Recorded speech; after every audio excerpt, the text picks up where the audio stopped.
So again, reacting to last night, while everything is going on, right?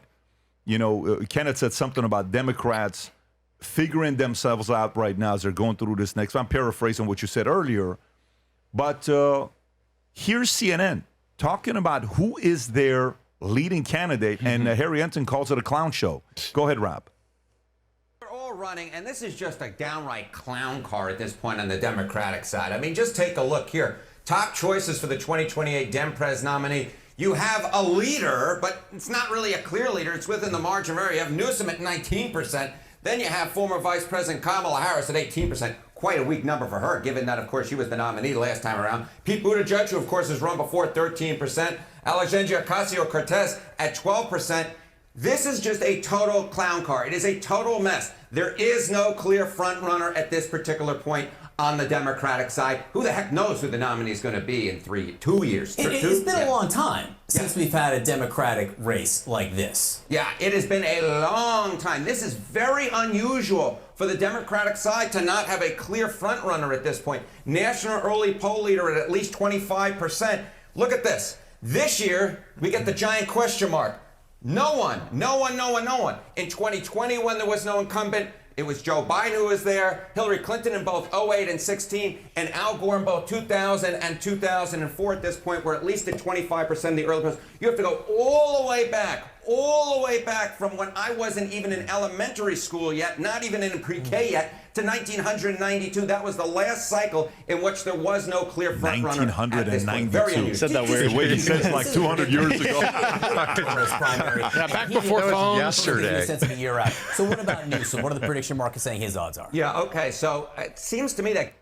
Yeah, so that's pretty wild when you see that. Does that kind of make sense, though? Do you think that kind of makes sense? Yeah, I mean, there's a civil war in the Democratic Party was going on in the last election between the progressives and the center left. And the progressives have all the energy right now, Mamdani in New York, AOC. And it's very hard for someone who's more electable to come out in the Democratic Party. I mean, there's a war on in the Republican Party, too, but it's much more one-sided. But in the Democratic Party, I mean, it's sort of, I think the progressives are clearly on top.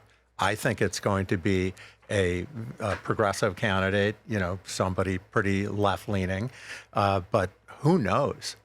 But by the way, that's actually a very good point, Tom, the way Kenneth is saying it, because if you see right now who are the superstars of the left today, two names. Who are the superstars? Mamdani and AOC. Correct. And you keep seeing them collaborating. Even the video they made yesterday about how in Spanish, illegal immigrants, you can get childcare free in New York, and here's how to get it. Yeah. I don't know if you saw that clip or not. Gratis. Yeah, so, but you know what's interesting is young, good-looking, charming, charismatic, and they at least have ideas they're presenting. Of course, they're socialist ideas. Of course, there may be bad ideas. Of course, history says these ideas don't work, but they're pitching ideas. There's two different communities. One is sitting there saying, he's evil, he's evil, he's evil. The other one is saying, let's raise taxes on the rich and let's give free benefits to illegal immigrants. Believe it or not, these guys are getting more momentum than these guys because there is no ideas here. It's just calling them out. And it's interesting if we go then, by the way, here's a crazy question for you guys.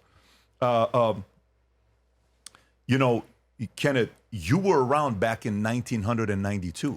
I wasn't a young man already in 1992. I was around. So the way he said it, but for you, when you watch something like this, and you see the momentum that they're creating, nobody thought if I told you 2 years ago or 3 years ago, a full-on socialist, one step away from a communist, speaks like a communist. He speaks as if he's read the Communist Manifesto 6, 7, 8 times, and he's a Muslim, and in New York City, in the capital of capitalism, in the headquarters of capitalism, right? Financial capital of the world that took over London, that a socialist, Muslim, progressive guy's going to become the mayor. People would have said, you're out of your mind. So if that's the case, do you think it's that crazy to say, man, maybe you can do that in New York? If you can do that in New York City, maybe you can do it at the national level with somebody like an AOC. Yeah, I mean, I've been saying to people all over the world who are sort of worried about the reelection of Trump-like figure, they're so scared about that. I say, wait till you see the election of a Mamdani-like person, in the United States, what that's going to bring. I mean, the incredible swing, the uncertainty, the fact that you could, our country's so far apart and you could swing from one to the other. But yeah, no, Mamdani is absolutely good looking, charming, knows how to use social media, no question about it. And I do have my sort of, okay, they're very left leaning, but, good friends in New York who kind of like him because basically they said the last two guys were idiots. And so at least he doesn't seem like an idiot, which, he clearly, seems thoughtful, even if not literate economically. So, we'll see. But I don't know how he's going to do in New York because, I mean, it's not doing that. He inherited all this spending, all these fiscal problems. And if he raises taxes on the wealthy like he wants to, he's just going to chase them out and it's going to lose money. It's going to make him feel good, but it's going to lose money. Who's going to pay the biggest price? You're somebody that you've been in the space of studying what works, what doesn't work. This is your world, right? PhD, MIT in economics, chief economist at IMF. Your world is to study what works, what doesn't work, right? When you look at what's going on with New York and the idea of raising wealth taxes, New York and California, both are thinking about it. How much common sense does one need to realize they're going to leave? The billionaires are going to leave. How much common sense does it take to realize that? I tell you, I have good friends. They're very smart in New York. I sit down, I have dinner with, and I say that, and they say, I don't know anyone who's leaving. And somebody else at the dinner will say, wait a second, the statistics say a lot of people are leaving. And they'll say, well, none of my friends are leaving. I'm not going to leave. I'll pay more taxes. I mean, I don't know, but for sure, you have to look at the spending. These are successful people you're talking about that are saying this. Well, I mean, they're from all walks of life, but yeah, I mean, you got to look at the spending side in New York and California too, but particularly New York, I understand, needs to look at that side of the equation. I mean, there's sort of, I don't know, nihilism in the Mamdani view that we make everything free, the 1% can pay for everything.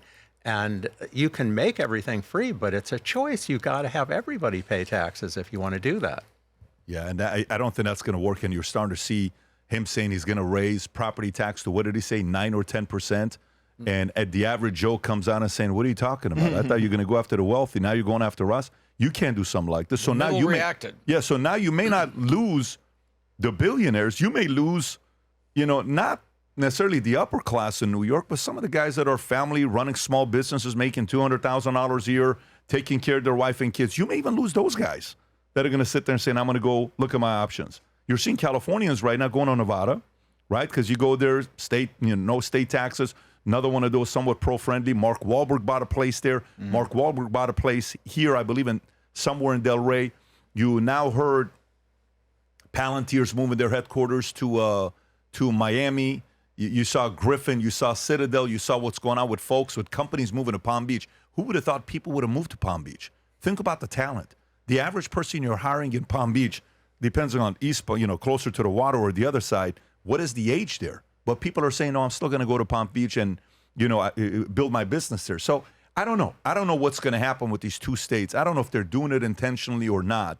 But the reality of it is these are policies that's going to push your job creators and investors out.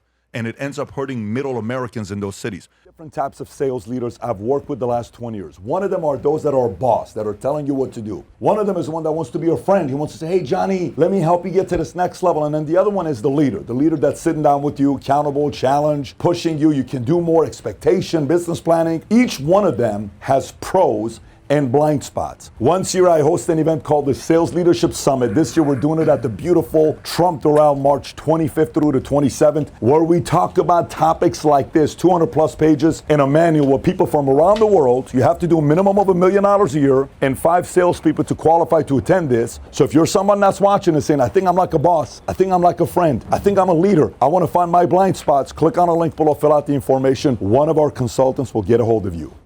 Click on a link. I do believe the executive tickets have sold out, but there's 2 other tier tickets for those that want to find out about it. If you enjoyed this video, you want to watch more videos like this, click here. And if you want to watch the entire podcast, click here.